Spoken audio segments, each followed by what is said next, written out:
Selamat bertemu lagi dengan channel Teknopangan. Kita masih pada video tentang seri teknologi pengolahan ikan. Sekarang kita akan mendiskusikan tentang pembuatan bakso dari ikan ya. Nah, biasanya dari warna bakso ikan itu terlihat lebih putih ya dibandingkan dengan bakso daging sapi ya atau daging ayam. Jadi bakso ikan biasanya memang warnanya putih seperti ini, umum ya. Sekarang pengertian dari bakso adalah produk terbuat dari daging ya, bahan utamanya daging ya, yang dilumatkan kemudian dicampur dengan bahan lain. Nah, bahan lain tuh biasanya ada bahan pengisi dan bumbu ya. Kemudian dilumatkan, kemudian dicampur bahan tadi pengisi dan bumbu itu biasanya dalam keadaan dingin. Nanti ada air es juga atau es ya. Nah, kemudian setelah halus, dibentuk adonan halus ya. Kemudian dibuat bulatan-bulatan ya. Itu bisa manual, bisa juga menggunakan mesin. Selanjutnya bulatan tadi direbus ya. Oke, nah istilah bakso biasanya diikuti dengan jenis dagingnya karena sebagai bahan utamanya daging. Misalnya bakso ikan ya dari daging ikan, kemudian bakso ayam ya dari daging ayam ya. Begitu pula bakso sapi ya dari daging sapi. Nah, ini seperti ini dari ikan ya, kemudian ini dari ayam dan ini dari daging sapi gitu.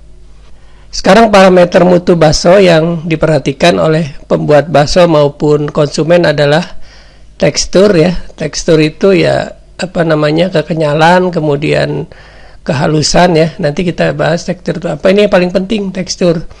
Kemudian warna, tadi kan warna sudah kita singgung ya. Warna biasanya kalau daging dari ternak lebih ini ya, daging sapi gitu lebih gelap sedikit ya dibandingkan dengan daging atau bakso ikan yang lebih putih. Dan yang terakhir rasa ya. Nah, dari segi tekstur ini biasanya itu harus halus, yang disukai ini ya, halus. Artinya tidak terlihat adanya gumpalan atau serpihan daging atau butiran lah, butiran-butiran daging itu tidak ada. Jadi halus banget ya, halus gitu, hancur gitu ya dagingnya ya. Kemudian kompak, kenyal, dan empuk, nah, seperti itu ya. Nah, di sini halus itu permukaannya rata ya, seragam, dan serta dagingnya tidak tampak. Jadi tidak ada butiran-butiran daging yang belum tergiling gitu ya. Jadi irisannya juga harus rata ya, seragam ya. Kemudian kenyal ya, bakso ini kenyal itu artinya kalau kita bukan ditimpakan ke permukaan meja ya, agak dilempar ke permukaan meja gitu ya, itu biasanya bakso yang kenyal itu akan memantul ya. Kemudian keempukan biasanya diukur dengan cara digigit ya. Bakso yang empuk ya mudah pecah gitu. Jadi ini parameter bakso yang umum ya, yang umum disukai ya, adalah tadi ya, teksturnya halus, kemudian kompak, kenyal, dan empuk ya. Nah, sekarang kita bicarakan bagaimana bahan yang digunakan di dalam pembuatan bakso ikan ini dan peranannya atau fungsi dari bahan-bahan tersebut. Nah, di sini kelihatan kan biasanya daging ikan ya, nanti filet ya, atau dari ikan utuh dibuat filet, kemudian dagingnya diambil ya. Kemudian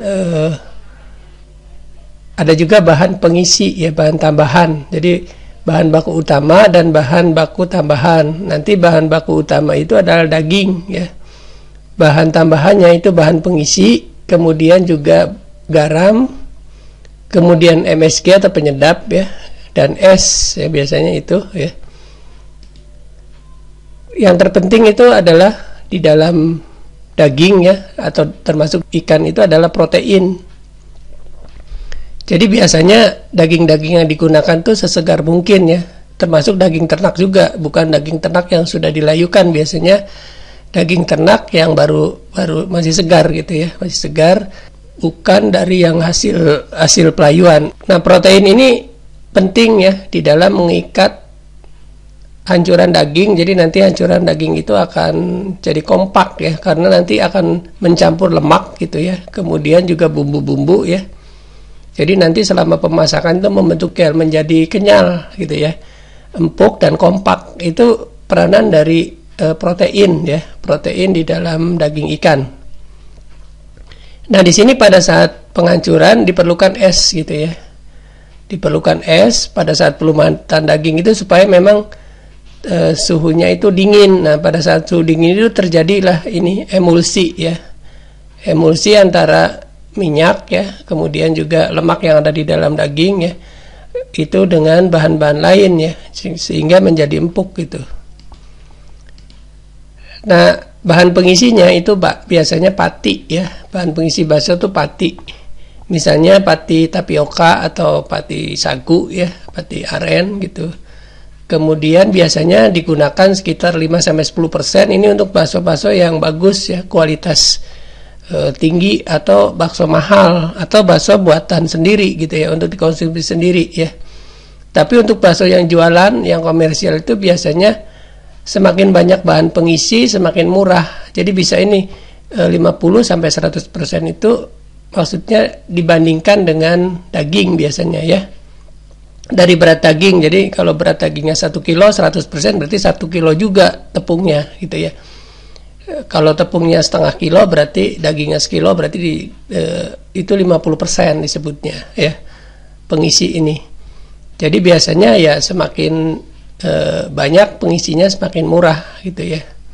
Tapi semakin banyak penambahan tepung itu kan rasa daging akan tertutup ya, sehingga bakso tidak disukai ya kalau semakin banyak pengisinya. Peranan garam dan MSG saya kira jelas ya. Garam itu untuk memberi rasa ya, begitu pula dengan MSG ya, memberi rasa. Kemudian garam juga ternyata berfungsi untuk melarutkan protein. Jadi tadi proteinnya itu berubah menjadi mudah menjadi sol ya, istilahnya, kemudian jadi gel gitu ya. Jadi lebih kenyal ya. Kemudian mengikat air ya dari protein daging, sehingga nanti kelihatan lebih halus gitu ya, lebih halus tekstur dagingnya setelah dihancurkan ya.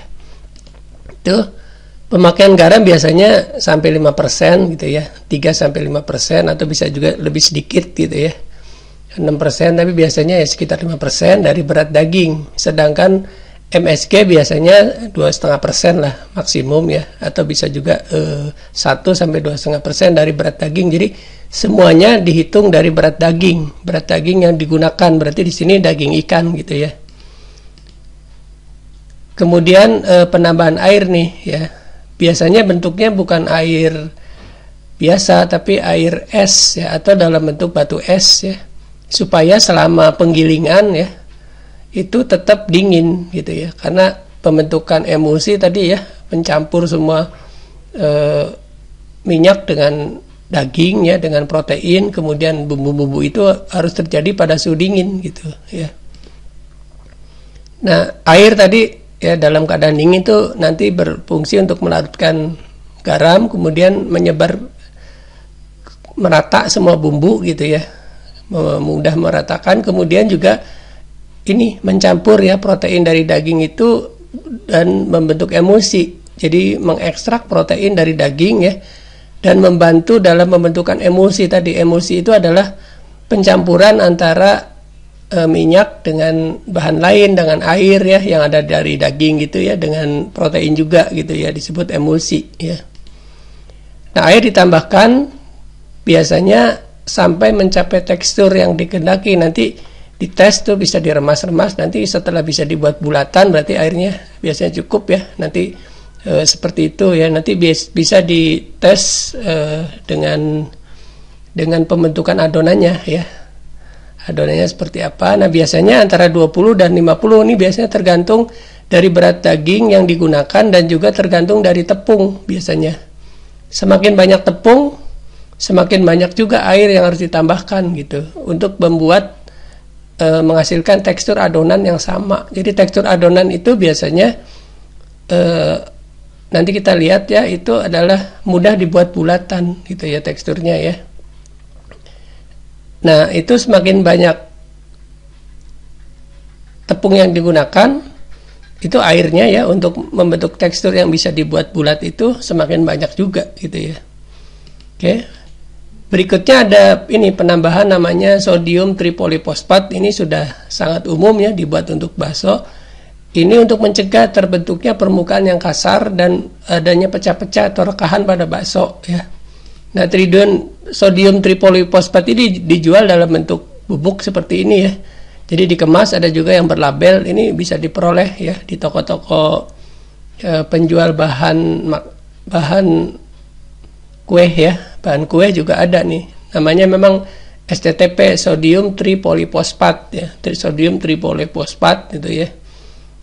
Yang ada labelnya, kalau bisa yang ada labelnya gitu ya. Bisa juga sih yang seperti ini, cuma kan kita harus yakin betul bahwa ini food grade ya. Dan nah biasanya penggunaannya sekitar 0,75%. Jadi dalam 1 kilo daging itu sekitar 7,5 gram ya, 7,5 gram STTP gitu. Nanti garam dapurnya ya 2%, itu biasanya memberikan tekstur yang bagus ya, yang bagus. Kalau terlalu banyak juga itu bisa menimbulkan rasa pahit ya. Dan biasanya ini juga membantu membuat lebih kenyal gitu ya, bakso itu ya, STTP ya. Biasanya di samping untuk mencegah kasar gitu ya, rekahan, juga nanti akan sedikit ya membantu lebih kenyal gitu teksturnya. Nah ini formula bakso tadi ya, tergantung kelasnya. Untuk yang kelas mahal atau kelas atas itu biasanya jumlah tapiokanya sedikit ya, ini 10% lah ya, 10% gitu. Atau ada juga nih bisa ditambah, tapi biasanya sekitar ini ya. Ini kan 3 kilo berarti 300 gram ya sekitar 10% gitu ya. Kalau yang menengah itu biasanya lebih banyak ya. Lebih banyak, ini kan kira-kira 25% lah ya, kira-kira ya, hampir sepertiganya ya, sepertiga kurang ya. Jadi sekitar 20-30% ya. Nah sampai segini lah, sampai kira-kira ya 30-an% gitu. Nah semakin banyak, semakin ini sampai bisa 100% nih. Jadi 3 kilo juga tapiokanya. Yang lain bumbunya saya kira relatif sama jumlahnya ya. Garam juga ya. Kemudian ini sodium tripolifosfat tadi ya. Jadi jumlahnya itu bisa dilihat berapa ya. Dan biasanya memang ini semakin banyak tepung, keperluan sodium tripolifosfat juga semakin banyak ya, supaya tetap kenyal tadi ya. Oke. Nah sekarang kita lihat bagaimana proses pembuatannya ya untuk daging ikan ini, untuk membuat bakso ikan ini ya. Pertama kita sediakan dulu filet ya, atau daging ikan ya yang tanpa tulang ya. Atau kalau kita dari ikan ya harus dibuat dagingnya dulu diambil gitu ya, supaya tidak tercampur dengan tulang ya. Kemudian daging ini dihaluskan, digiling halus ya. Bisa dengan penggiling daging atau dengan food processor seperti ini ya. Di sini contohnya dengan food processor gitu. Kemudian dicampur dengan bahan lain ya. Misalnya tadi ya bahan pengisi, kemudian bumbu-bumbu.